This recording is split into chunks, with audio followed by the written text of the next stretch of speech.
Cricket పుట్టినిల్లు మక్కా of cricket అని పిలుచుకునే లార్డ్స్ మైదానంలో భారత పేస్ దళం నాయకుడు జస్ప్రీత్ బుమ్రా అరుదైన ఘనతను సాధించాడు. లార్డ్స్లో ఇంగ్లాండ్తో జరుగుతున్న మూడో టెస్టు మొదటి ఇన్నింగ్స్లో 5 వికెట్లు తీసిన బుమ్రా ఇంగ్లీష్ ఇన్నింగ్స్ను 387 పరుగులకు కట్టడి చేశాడు. బుమ్రాకు విదేశాల్లో 5 వికెట్లు తీయడం ఇది 13వసారి. ఫలితంగా విదేశాల్లో అత్యధిక సార్లు 5 వికెట్లు తీసిన భారత బౌలర్గా తన పేరుపై కొత్త రికార్డును క్రియేట్ చేశాడు బుమ్రా.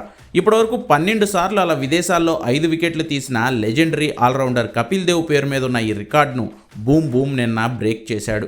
అంతేకాదు ఈ ఏడాది ఇప్పటి వరకు లార్డ్స్లో 5 వికెట్లు సాధించిన బౌలర్గా ఆస్ట్రేలియా కెప్టెన్ ప్యాట్ కమిన్స్ తర్వాత జస్ప్రీత్ బుమ్రానే ఉన్నాడు. లార్డ్స్లో 5 వికెట్లు సాధించిన బౌలర్ల జాబితాలో బుమ్రా పేరును బోర్డుపై బుమ్రాతోనే రాయించి తర్వాత తను 5 వికెట్లు సాధించిన షూస్ను లార్డ్స్ క్రికెట్ గ్రౌండ్ మ్యూజియం నిర్వాహకులు తీసుకున్నారు.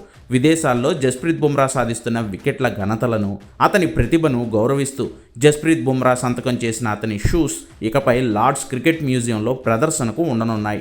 ఈ అరుదైన ఘనతను సాధించిన ఆటగాళ్ల జాబితాలో బుమ్రా చేరిపోయాడు. 1983లో లార్డ్స్లోనే వరల్డ్ కప్ను అందుకున్న భారత కెప్టెన్ కపిల్ దేవ్ జెర్సీని లార్డ్స్ మ్యూజియం సేకరించింది. తర్వాత సచిన్ టెండూల్కర్ నుంచి బ్యాట్ను, ఇప్పుడు బుమ్రా షూస్కు మాత్రమే లార్డ్స్ క్రికెట్ మ్యూజియం గౌరవ ప్రదర్శన హోదా దక్కింది.